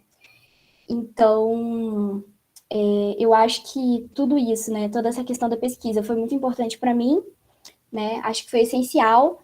Eu reforço o que o Bruno falou, quando vocês entrarem, né, na universidade, porque acredito que vocês vão conseguir, né, eu torço para isso, para todo mundo que está tentando aqui conseguir entrar numa universidade pública, se for, né, a prioridade. E se vocês, assim, eu reforço total essa dica de se envolver com pesquisa, de se envolver com projetos, pode ser de extensão também, mas acho que a pesquisa, ela tem, né, um caráter, assim, mais especial nesse sentido. Hoje no mestrado eu tenho tido uma certa até facilidade quanto à questão de metodologia, tudo decorrente da pesquisa, então a gente aprender a pesquisar, aprender, né, a ter uma ética, um respeito com aquelas pessoas que a gente está trabalhando, que estão falando para a gente, que estão dedicando tempo para poder estar contando parte da vida delas para a gente. Então, assim, isso para mim é muito importante, e assim, também sem querer puxar saco, né, a Sabrina, eu acho que ela é essencial nesse processo também, porque ela tem, né, um comprometimento científico que eu admiro demais, e isso tem sido muito um exemplo para mim como pesquisadora. Mas, enfim, gente, acho que agora eu me alonguei mesmo, mas eu estou à disposição se alguém quiser falar alguma coisa, quiser perguntar alguma coisa, né? Estou aqui para ser aproveitada. E aproveitar para agradecer a vocês que falaram o quanto essas falas são poderosas, principalmente para os jovens que estão nos acompanhando aqui, porque eles estão com foco de ingressar na universidade, né? Esse, pelo menos, acredito ser o principal objetivo de todo mundo que está aqui no pré-vestibular. E é importante trazer essa dimensão de que a universidade é muito mais do que simplesmente um canudo, um diploma no final do curso. Tem a dimensão da extensão universitária e da pesquisa universitária que transformam a gente em outra pessoa. E a gente pode falar de experiência própria, eu acredito que vocês podem corroborar isso, transformam a gente em outra pessoa. Por quê? O próprio exemplo de quem vive aqui na cidade, a gente passa a ver a cidade com outros olhos, né? Aquela frase do Tolstói, né? Fale da sua aldeia e você vai estar falando para o mundo. Você vai estar falando sobre o mundo. Por quê?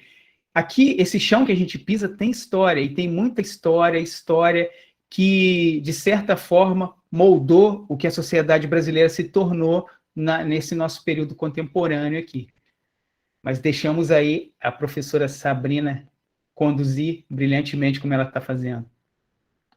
Eu queria agradecer, falar que o Zezinho, esse trabalho aqui que é indispensável que vocês fazem aqui, eu tenho um grande prazer de conhecer o pré-vestibular, já demorou, mas eu não quero deixar de vir mais e compartilhar, eu acho que isso é um papel nosso também, de compartilhar o que a gente tem produzido fora da universidade. Eu queria dizer que eu também fiquei, assim, muito feliz, é a primeira vez que eu consigo reunir aí Bruno, Ana e Maria, que a gente apresenta todos juntos, né? A gente apresentava tudo separado, e para mim é uma grande satisfação. Eles foram meus 3 primeiros bolsistas na universidade, todos muito bem encaminhados. Eu trouxe eles aqui também para vocês saberem, pessoal, que a universidade tem oportunidade, eles são jovens, são muito bons, estão todos no mestrado, todos com bolsa, a despeito aí de uma escassez cada vez maior, né? Num pouco investimento que a gente tem tido, mas estão todos aí muito bem encaminhados. Maria Carolina, quando foi minha bolsista, ganhou terceira melhor apresentação da área de humanas de toda a UF. Então, na verdade, para mim é um orgulho, é um prazer estar aqui, estar compartilhando esse espaço. Queria dizer para vocês, né, trazer os alunos aqui dizer isso para vocês, né? Assim como eles estão aqui, amanhã são vocês que vão estar nesse lugar, nessa universidade, pesquisando. E assim como eu estou aqui, são Maria, Bruno, Ana, que daqui a pouco vão estar aqui. Eu sou igual vocês, gente. Eu sou filha de metalúrgico. Meu pai foi instrumentista a vida inteira, né? Trabalhou na cearia, na laminação, na CTE. Terminou, né, na CTE. Mas foi instrumentista a vida toda na CSN. Então, na verdade, sou daqui também, sou de Volta Redonda. E isso tem a ver com o meu interesse também. Então, da mesma forma que eu, filha de metalúrgico, estou aqui na UF, esse lugar está aqui também para vocês, né? Então, era isso que eu queria compartilhar com vocês.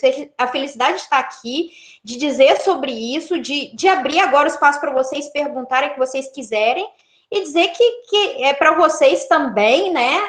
É um incentivo para vocês, né? A universidade, né, a despeito dos problemas que a gente tem passado, né, a gente tem aí conseguido construir conhecimento, a gente tem conseguido, né, mudar a perspectiva, produzir coisas para o nosso entorno. Eu fico muito feliz que Bruno, Ana e Maria tenham tido essa experiência, mas é sempre dizer que essa experiência é uma troca, né? Eu não só dou, eu aprendo muito. Isso, né? Todos os professores têm essa impressão, né, Anderson? Os alunos, Maria, né? Os alunos trazem muito. Mas é isso, pessoal. Eu queria abrir para vocês, né? Fazer perguntas, comentários, né? Sobre o texto ou sobre a pesquisa. O que vocês quiserem aí, ou né, incorporar. A gente também não sabe tudo. Todas as vezes que a gente apresenta, as pessoas trazem dados interessantes, novos sobre a história, porque, embora tenha sido muito pesquisado a cidade de Volta Redonda, ainda há muito o que se fazer, ainda há muito o que se pesquisar, né? Então, eu com isso, né, eu termino aqui minha fala, agradecendo novamente Zezinho, agradecendo o professor Anderson, tá? A oportunidade, e vocês também, de estarem aqui assistindo. O Marcos Henrique colocou uma pergunta direcionada a Maria Carolina. Você gostaria de ler a pergunta, Marcos? Pode ficar à vontade.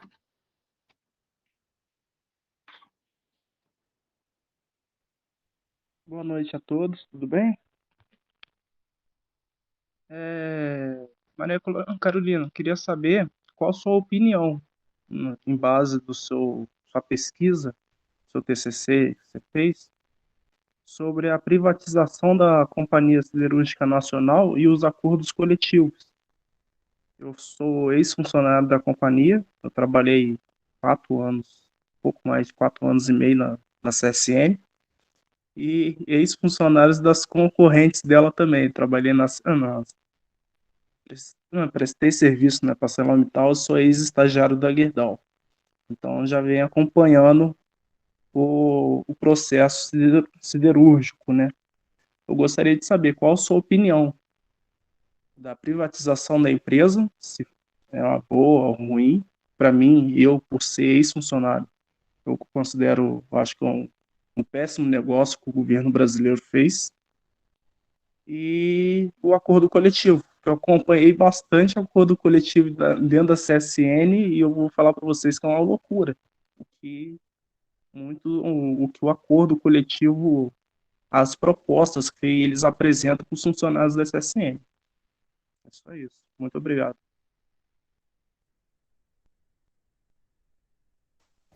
Então, Marcos Henrique, pode falar, Sabrina. Pode organizar assim um bloco de questões aí, depois Pode a gente ser. responde o bloco, pode ser?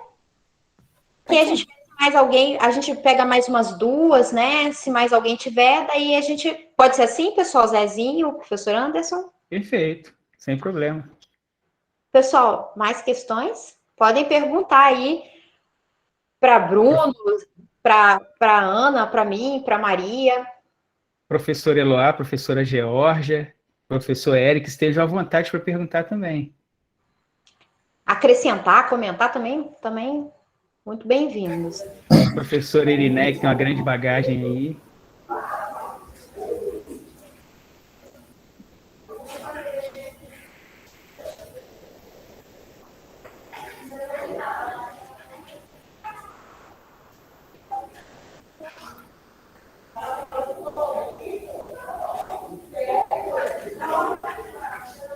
Tem uma pergunta da Jéssica. Isso. Que é uma pergunta geral, se encontramos alguma coisa relacionada ao movimento negro nos documentos, se houve participação na greve. Tem mais alguma pergunta? Eloá, pode. Excelente pergunta da Jéssica. Olá, gente, boa noite. Vamos lá. Minhas questões são um pouco metodológicas, eu acho, que eu acho que também é aberto para todo mundo. Que quando vocês foram falando, pegando um pouquinho da fala de cada um, eu fiquei em mente. Igual tem uma parte que a Ana Clara, ela fala, que quando vocês vão pegar, né, o depoimento com os antigos trabalhadores, vocês separaram eles em grupos. Aí eu fiquei pensando, mas qual seria metodologicamente o critério dessa separação? O que vocês tinham em mente quando fizeram essa separação? E também em relação, quando fala trabalhadores, né, eu também pesquiso história do trabalho, mas mais voltada na questão da escravidão, e eu sempre fico me perguntando quem está dentro desses grupos, quem são, se vocês, nas documentações que vocês trabalharam, vocês conseguiam ter uma noção, assim, de se tinham mulheres, se tinham pessoas negras. Eu acho que, nessa questão de pessoas negras, minha pergunta até conversa um pouco com a da Jéssica, e eu acho que a questão é mesmo, metodologicamente, querendo pensar na composição desses trabalhadores aqui da região.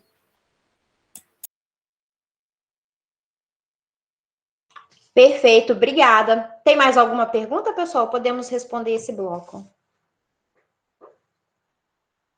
Não? Então, alguém quer começar ou posso começar? Então, começa aqui.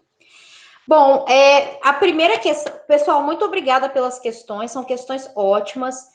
Nós não sabemos, né? Eu não mapeei esses movimentos, principalmente relacionados ao movimento negro. Eu sei que tem, sim, tem movimentos, né? E há uma articulação.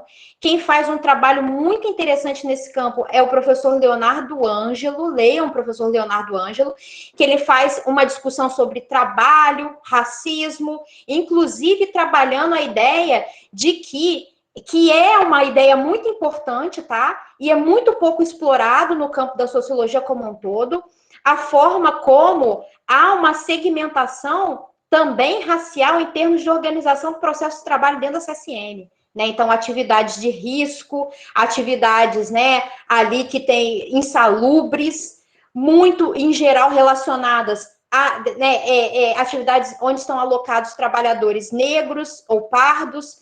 Então, assim, isso tem uma relevância importante e tem trabalho sobre isso, e é difícil trabalhar essa dimensão, porque o que a gente tem dificuldade é justamente mapear isso, né? A gente tem algum conhecimento, mas na hora de fazer a pesquisa, aí como que você vai e comprova isso, né? Então, os trabalhadores negros, os trabalhadores pretos, os trabalhadores pardos, estão alocados, em geral, em muitas funções de risco, insalubres, mas como que você faz essa contabilização, né? Como que você gera esse número? Essa é uma grande dificuldade, tá? Então, mas a gente tem hoje em dia, né, os trabalhos do professor Leonardo Ângelo. No nosso trabalho, especificamente, a gente não trabalha e a gente não conseguiu mapear nas falas.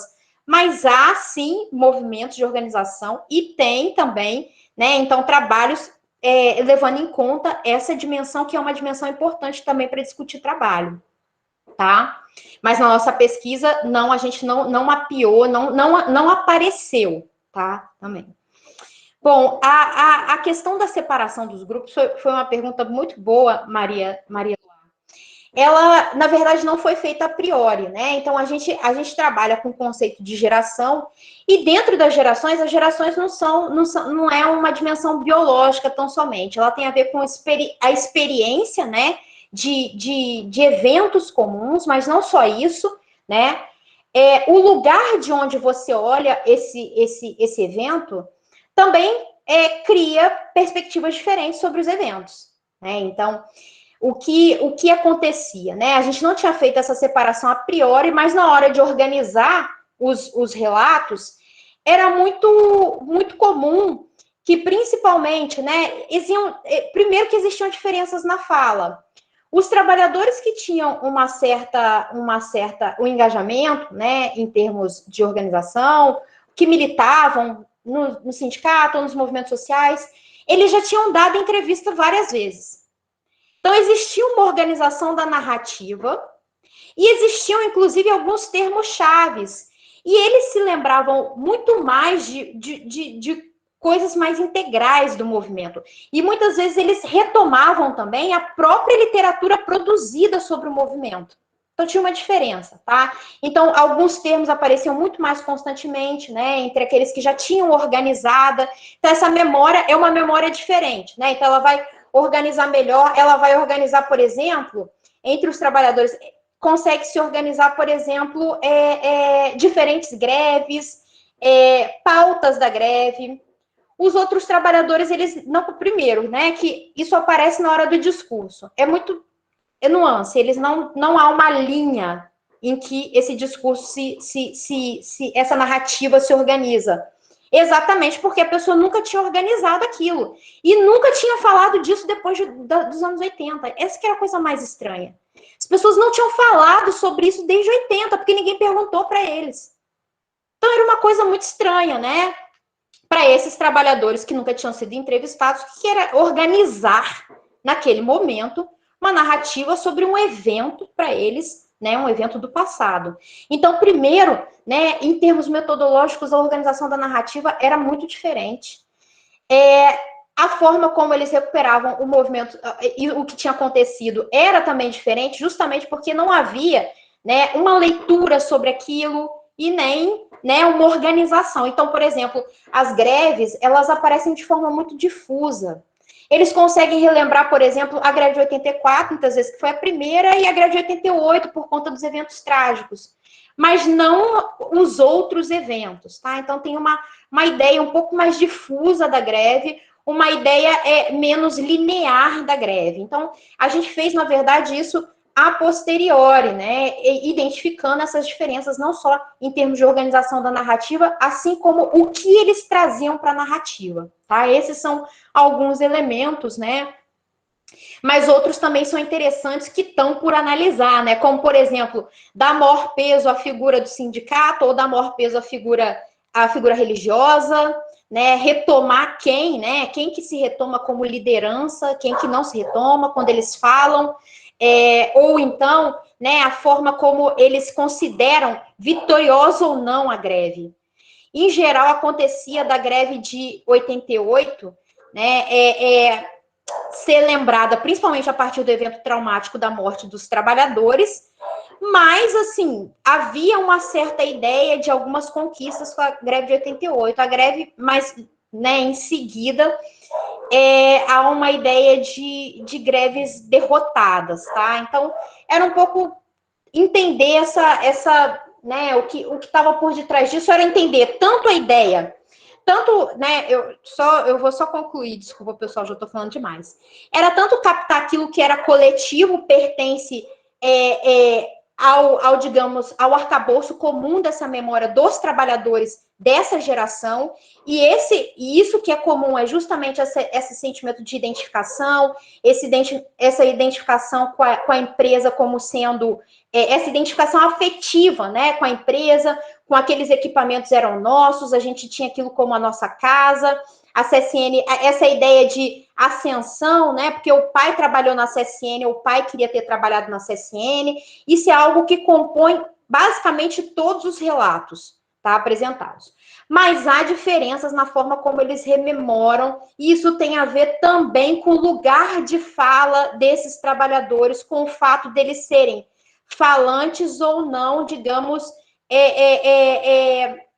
já mapeados em relação a esse é o lugar de legitimidade também, tá? Para os trabalhadores era muito difícil, por exemplo, estar falando sobre aqueles que nunca tinham sido entrevistados, falar sobre esse evento, porque eles tinham sempre a preocupação de dizer assim, mas essa é a minha perspectiva, tá? Mas isso é a minha opinião, isso fui eu que vivi, né? No sentido de o tempo todo dizer, né? Estar inseguro sobre a legitimidade, estar inseguro de falar sobre o movimento que ele viveu, né? Como se a gente estivesse testando ele sobre aquele conhecimento. E eu não estou testando você sobre esse conhecimento, eu quero saber o que você sabe, o que você está falando. Então, ele ficava assim, né? Então, eu não sei se foi exatamente isso.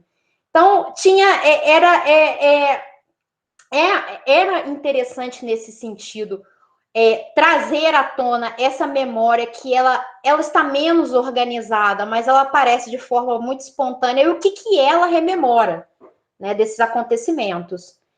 Porque a gente está falando de um grande número de trabalhadores, né? Os trabalhadores que são ali, os falantes, que são aqueles envolvidos em movimentos, eles não são a maioria, né, dos trabalhadores. A maioria são os trabalhadores que não necessariamente pertenciam tinham algum engajamento, mas que participaram das greves, tá?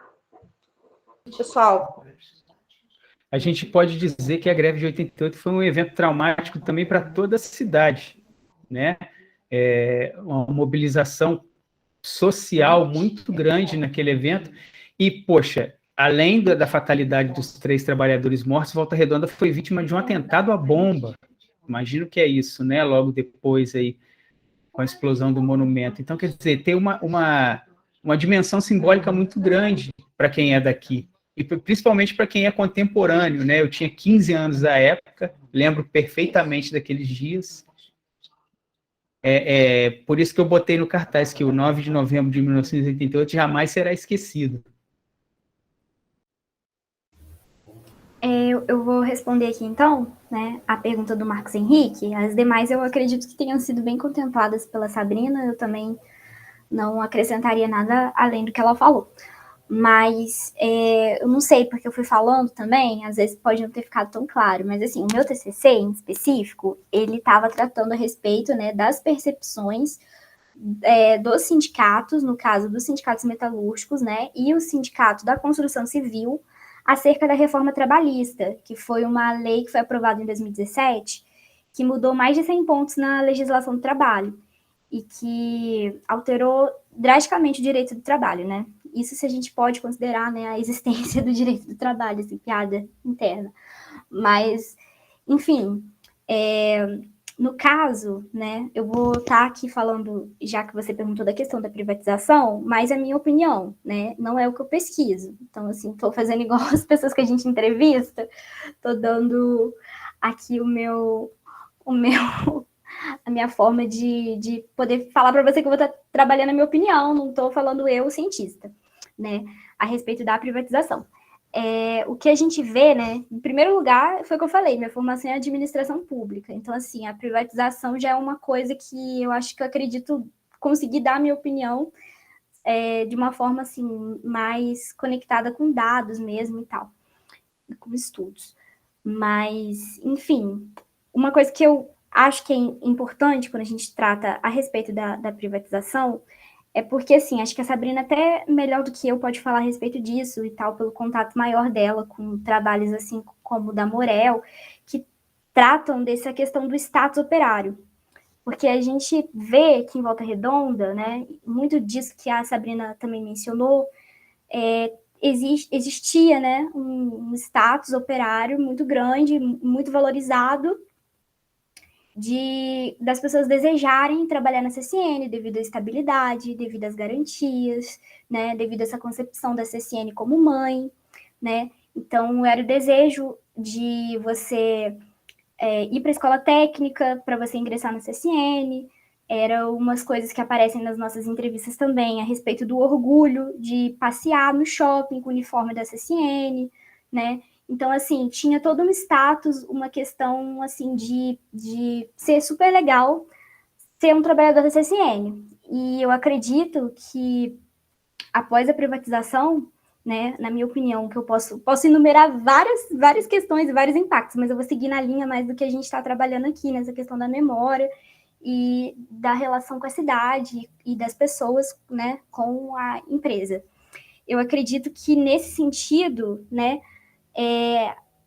isso acabou mudando a cidade, né, mudou esse valor que essa memória operária tem, que ela carrega. Nesse caso, as pessoas, né, não têm mais esse desejo de desfilar com o uniforme da CSN, né, e esse grande sonho mesmo de trabalhar lá devido à estabilidade e o conjunto de direitos que as pessoas acessavam, né, devido a essa inserção na CSN. Mas também, assim, né, para não terminar de uma forma negativa, eu acredito que esse movimento de valorização, né, dessa memória operária e tal, ele tem crescido bastante, né? Um exemplo tem sido esses movimentos, não sei se vocês têm acompanhado, acredito que sim, que tem tido na cidade, né? Tanto do VR antiga, quanto do VR abandonada, no sentido de resgatar, né, essa questão da memória operária, da visão do metalúrgico, né, da figura do metalúrgico. Recentemente, teve um prédio, né, que tem aquele clássico prédio que fez muito parte da minha infância, que tinha aquela pintura, né, do trabalhador do metalúrgico aqui no aterrado, e que ele foi coberto, pintaram, né, essa pintura, assim, tipo, passaram tinta por cima dela.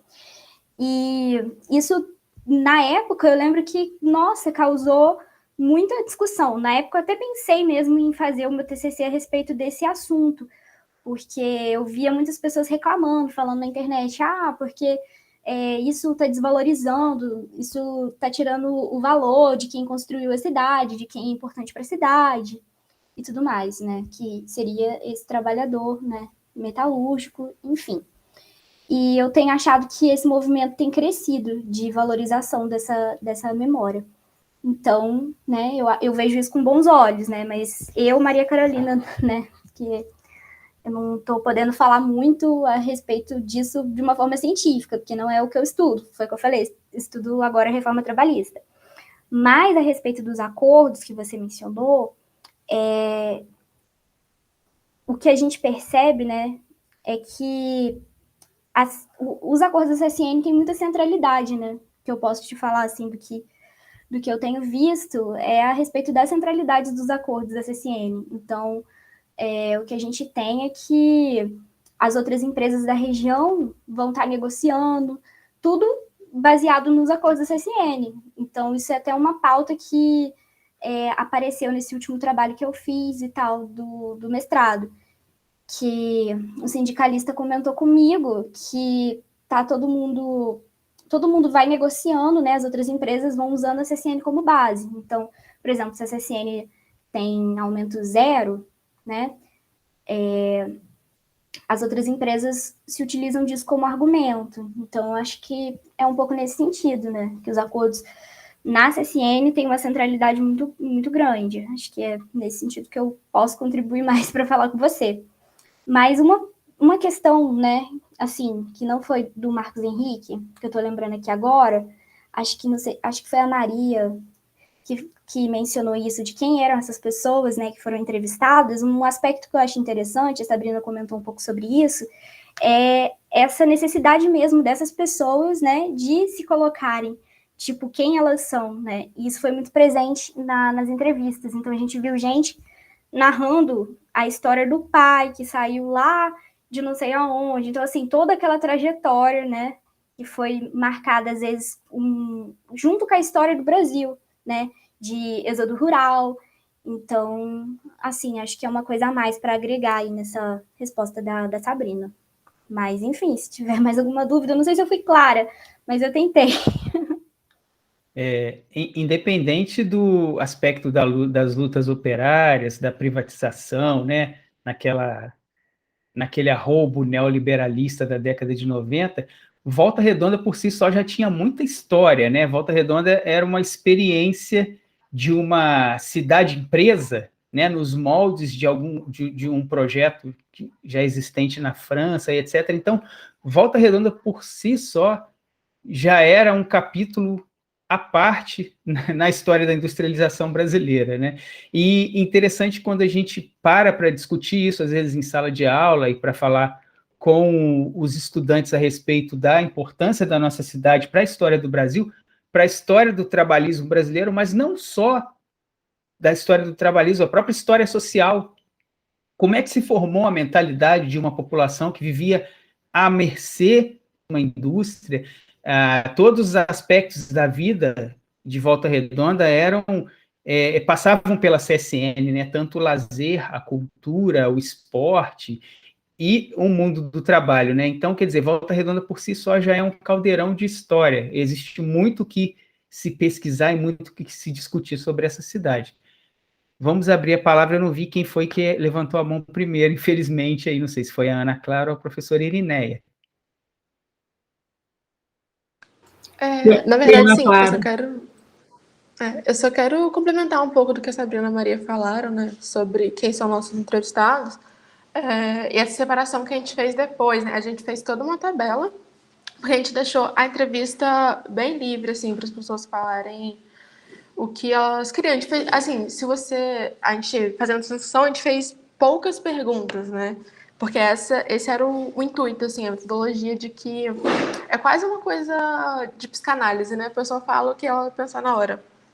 E depois disso, a gente foi, tipo assim, vendo quem eram essas pessoas, tipo, meio que biograficamente, né? O pai trabalhando na CCN, como que entrou, quando entrou, aposentou, essas coisas assim que, tipo, fazem diferença na hora que a gente tá vendo, né, assim, a narrativa dessas pessoas. Elas meio que são explicadas por esses aspectos biográficos.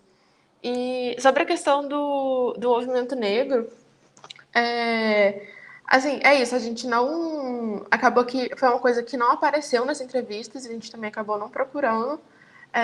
E aí o que a Sabrina estava falando sobre essas funções insalubres em que eles colocavam pretos ou pardos, a gente estava entrevistando umas pessoas, né, tipo, um dos entrevistados, e ele estava falando sobre isso, né?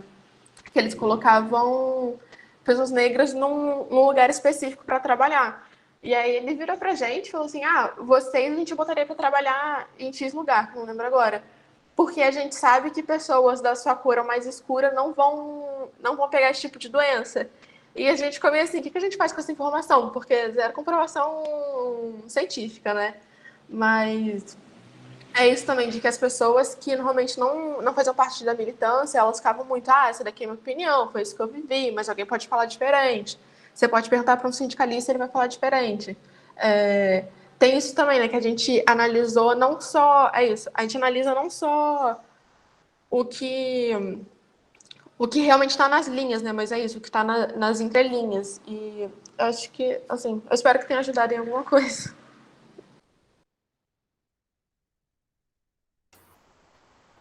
Sem dúvida. Professora Irineia, esteja à vontade. Bom, gente, eu, assim, fico muito feliz de ter, né, em Volta Redonda, Barra Mansa, Volta Redonda, o Centro de Memória.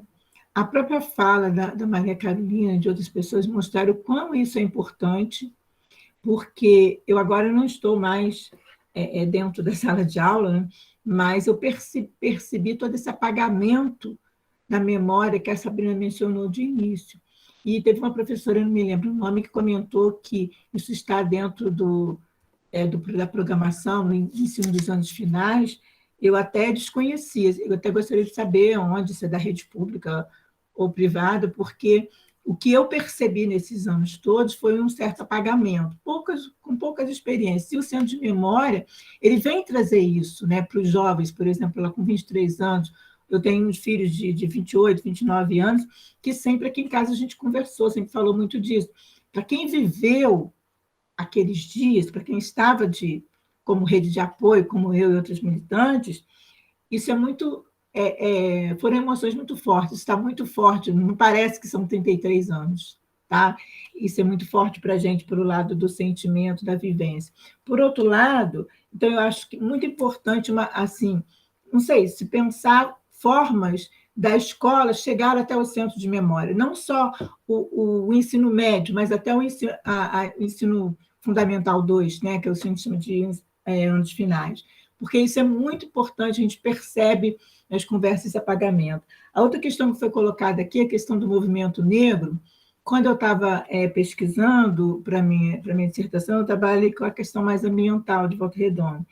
Eu encontrei um jornal do pessoal do Abdias do Nascimento, e nesse jornal eles faziam uma denúncia com relação ao que a Ana Clara colocou, outros colocaram, a questão de quem trabalhava na cearia.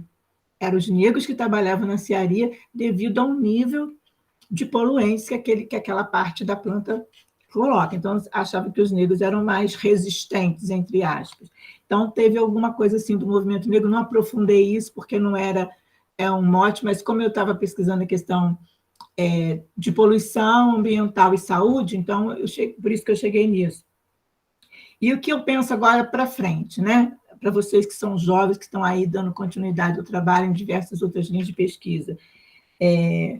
Quando a Maria Carolina falou assim, que, de certa forma, algumas pessoas falam com certo saudosismo, coisa, quer dizer, a gente precisa olhar para frente. E hoje, Volta Redonda é uma cidade que tem uma configuração diferente, muito diferente, mas é importante se conhecer essa história, se ter essa memória, para a gente poder pensar como que vocês pensam que a sociedade pode articular, e eu vou deixar para quem quiser responder, um desenvolvimento regional para a nossa região e para a nossa cidade, levando em consideração hoje a conjuntura internacional e nacional de hoje, que não é mais aquela de quando a CSN foi criada, e muito menos daqueles anos do milagre econômico, etc, etc.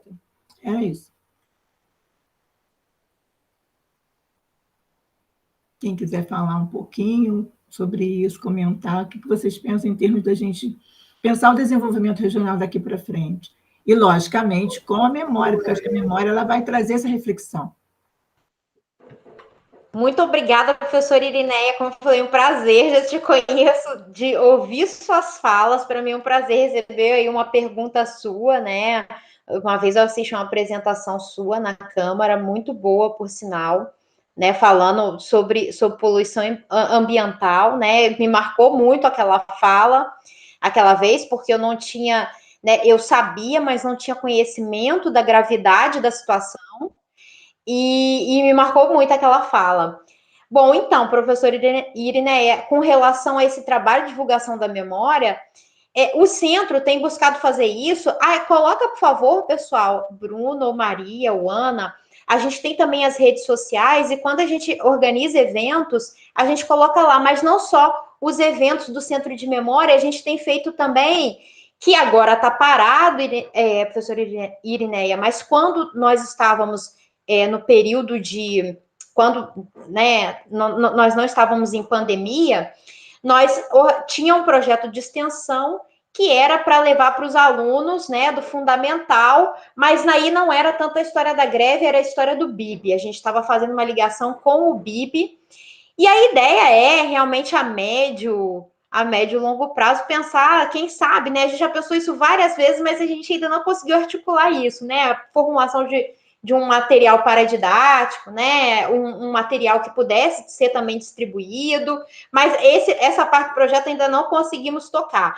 Mas a parte da criação do Museu de Trabalho e Direitos Humanos, assim como, né, esses projetos de extensão, tinha o projeto de extensão tanto nas escolas, né, então, que os nossos professores iam até as escolas, né, e aqui, lembrando aqui o Vicente, infelizmente, o companheiro Vicente, que faleceu recentemente, ele ia até as escolas e narrava, então, as violações por ele sofridas, muitas vezes, né, com a professora Ana Paula Pou, participou ativamente desse projeto, que era levar às escolas a história do BIB, e também um trabalho que é levar os alunos até o BIB para fazer uma visita guiada nos espaços de tortura. Assim como o projeto de extensão que a professora Alejandra também começou, mas foi cessado por conta da pandemia, que era o projeto de fazer apresentações audiovisuais lá, né, vinculadas ao trabalho, aos direitos humanos, no espaço do BIB, que era o Cine Memória? Cine Arquivo. O Cine Arquivo, que a gente levava, então, né, promovia lá eventos de debate, né, passava um audiovisual vinculado à temática de trabalho, direitos humanos, e depois debatia, trazia, às vezes, um pesquisador de fora para debater, né, a gente teve várias situações bem interessantes de trazer, né, inclusive pessoas que produziram, né, esses vídeos para comentarem. Então, aí coloca no Facebook, no Instagram, a gente divulga aí regularmente, mas seria muito importante também isso se ampliar, se multiplicar.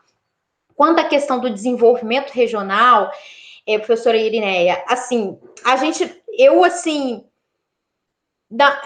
eu não tenho tanto essa perspectiva, eu participo do projeto do professor Rafael, que está principalmente preocupado em entender essa dimensão do desenvolvimento regional e do papel da CSN. Eu creio que, né, nos últimos anos, houve, né, o que alguns autores apontam é que houve uma certa diversificação das atividades, né, reduzindo um pouco a dependência da empresa. Isso é indispensável, né, porque a todo momento a gente vê que a atividade siderúrgica é uma atividade cada vez mais, digamos, ela é uma atividade que polui muito, ela é uma atividade agressiva, e ela é uma atividade que tem uma sobrecapacidade produtiva, né? A planta da CSN mesmo é considerada uma planta mais antiga, né? Hoje em dia eles têm plantas mais modernas, vinculadas ao porto, que permitem, né, o escoamento mais rápido. Então, assim, é indispensável fazer essa discussão, né? Porque a despeito da cidade ter aí se diversificado em termos de, né, num setor de serviços, né, universidade, então que de certa forma dinamizam a região, né? Eu vejo assim, né, mas aí também falando particularmente do que eu acho, né, ainda há um papel muito importante, digamos, dos empregos da CSN dentro da dinâmica, né? Então há uma diversificação, mas ainda limitada, de maneira que se algum dia, né, a gente tem perda, a gente tem aí, né, às vezes a CSN eventualmente ela deixa, um alto-forno deixa de funcionar, e aí são 500 trabalhadores que são demitidos, aí depois até ter demanda novamente e reabrir aquele alto-forno, né, aquelas 500 pessoas foram demitidas. Então, dessa forma, né, é muito importante pensar nessas possibilidades de diversificação das atividades, justamente porque ainda há uma dependência grande em termos dos empregos regulados, né? Aqueles que são os empregos regulados, aqueles que são os empregos com carteira, né? E mesmo que a CSN hoje não dê essas garantias, né, de continuidade, digamos, que as pessoas tenham, né, a rotatividade seja muito alta, ela ainda desempenha um papel muito, muito, muito importante por ser um lugar com um número muito expressivo de trabalho formal, ainda mais com essa multiplicação recente de informalização, de uberização, de trabalho contrato parcial, trabalho intermitente, enfim, todas essas formas de trabalho precarizado, né? Então, nesse sentido, o trabalho industrial, ele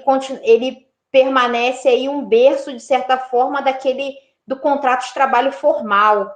Então, desse trabalho protegido, se é que a gente pode dizer assim, né? Protegido com todas as aspas, principalmente depois da reforma trabalhista, em que há aí perdas substantivas. Mas é algo importante, né? E desenvolvimento regional e o desenvolvimento também sustentável, né? Pensando aí a limitação, né? Que os recursos não são renováveis, né? Pensando aí essa discussão sobre a poluição, que é cada vez mais, né? Ela está cada vez mais na pauta e é indispensável, né? Que ela esteja. Mas, bom, é isso. Não sei se consegui te responder, professora Irineia, mas também na UF a gente tem um pesquisador que você deve conhecer, o professor Rafael, que estuda também essa dinâmica. Eu acho que o professor Rafael já esteve aqui, acho que a professora Alejandra seria uma boa também para vir aqui apresentar o livro. Eu depois vou deixar uma cópia, tá, professor Anderson e Zezinho? Vou deixar uma cópia no MEP, tá? No pré-vestibular. Sabrina, o professor Rafael Jonas, ele foi meu orientador no mestrado. Ah, sim, sim. Foi seu orientador do mestrado? Eu achava que ele tinha participado da banca, eu não sabia que ele tinha feito orientação de trabalho, porque ele sempre recomenda o seu trabalho, né? Mas eu achava assim, eu acho que ele participou da banca, eu não sabia que ele tinha sido seu orientador. E a professora Alejandra já participou de debates aqui no MEP com a gente também. Ah, não, ótimo.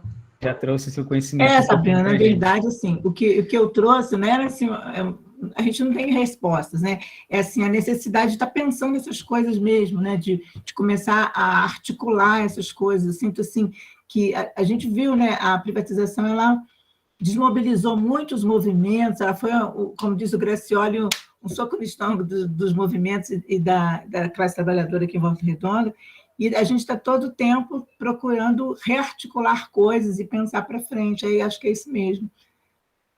Excelente. A gente já está encaminhando aí para a finalização. A Jéssica Lopes levantou a mão. Jéssica, esteja à vontade para fazer sua pergunta, sua colocação. Então, eu mandei a pergunta no chat. Tá. No chat, se a professora me responder. Ela está perguntando à professora Irineia aonde ela conseguiu os documentos relacionados ao Abdias do Nascimento. Se podia passar algum contato. Jéssica, eu vou deixar meu contato aqui, deixo o e-mail, o celular, porque, assim, como já tem um tempo esse trabalho, eu vou ter que dar uma olhada, porque a gente muda computador, arquivo, para eu ver se eu acho esse jornal e a gente pode trocar algumas coisas, porque já tem, essa dissertação foi em 2015, já tem tempo. Tá? Eu estou, assim, saindo de uma fase meio delicada agora, então eu vou deixar meu contato aqui, vou colocar aqui no chat, tá? Pessoal, eu queria muito agradecer a todos que participaram, aos estudantes que nos acompanharam, aos pesquisadores que trouxeram um pouquinho do que foi essa pesquisa toda, essa dimensão de conhecimento sobre o nosso próprio lugar aqui de vivência, né? Você vive no lugar, você passa a vida inteira no lugar e acha que conhece, mas você observou apenas uma dimensão, que é a sua dimensão ali de cidadão comum, né? Existem outras, existem a dimensão da luta operária que aconteceu nesse lugar, a dimensão da própria construção de Volta Redonda, do surgimento dessa cidade, né? A sombra da CSN. Então, existem diversas dimensões que merecem, que precisam ser trabalhadas, e nada melhor do que ter olhares diferentes sobre o mesmo lugar. Então, eu queria parabenizar vocês pelo e agradecer mais uma vez pela presença aqui. Muito obrigado mesmo. Eu que agradeço a todos agradeço o Zezinho, particularmente, o professor Anderson, e deixo aí também meu contato, Bruno, Maria e Ana também podem deixar, caso alguém se interesse futuramente por saber qualquer outra coisa adicional, né, saber sobre essas pesquisas, já tem aí o contato, né, do Centro de Memória, mas deixar aqui o meu pessoal, caso alguém se interesse depois, né? Legal. Eu peguei aqueles links todos e vou colocar no grupo dos estudantes lá também. Tá? Zezinho, esteja à vontade aí. Ô, professor, aqui, professor Anderson, quero pedir licença e dar uma palavrinha aqui no sentido de gratidão. Primeiro, que você não titubeou em aceitar essa proposta desse diálogo com a academia. Então, quero te agradecer e, naturalmente, esses atores, né, que provocaram a gente em tanta coisa, os nossos alunos, numa visão diferenciada. Eu só vou te contar uma coisa. Eu participei um pouco, agora eu vim de um evento, do lançamento de um documentário relacionado a Clube Palmares, em Volta Redonda, da palha ao concreto. E eu fiquei percebendo do pouco que ouvi das pessoas que estavam lá e do que eu ouvi nessa sala. Olha, um diálogo fantástico. É claro que lá foi presencial e aqui foi virtual. Mas essas construções de conhecimento, eu até costumo dizer que, às vezes, a palavra empoderar ela está se perdendo, mas a dimensão do pertencimento é o que Bruno, a Maria, e são duas Marias, a Ana, e junto com Sabrina, fizeram acontecer nessa sala. Essa dimensão de pertencimento do seu território, do seu lugar, da sua história, da sua memória. E aí, professores, a sua coordenação desse trabalho, que fez estar na sala, a Maria, que está fazendo, e a nossa professora, a Irineia, que tem uma visão fantástica relacionada às questões ambientais, também a professora George, que é uma encantada com o nosso projeto, que estava na sala, não sei se está, mas isso foi demais, brilhante. Parabéns, Sabrina, muito obrigado e até breve. Valeu, professor. Muito obrigado. Isso aí o nosso objetivo é somar saberes, né? Transformar esse conhecimento todo em diálogo com a nossa vivência, né? Com o nosso dia a dia. Muito obrigado mesmo. Tchau, tchau, pessoal. Boa noite. Boa noite, Tchau, pessoal. boa noite a todo mundo. Tchau, A reunião foi gravada, Sabrina. Depois eu disponibilizo para você a gravação, tá? Valeu. Com licença. Obrigada, Anderson.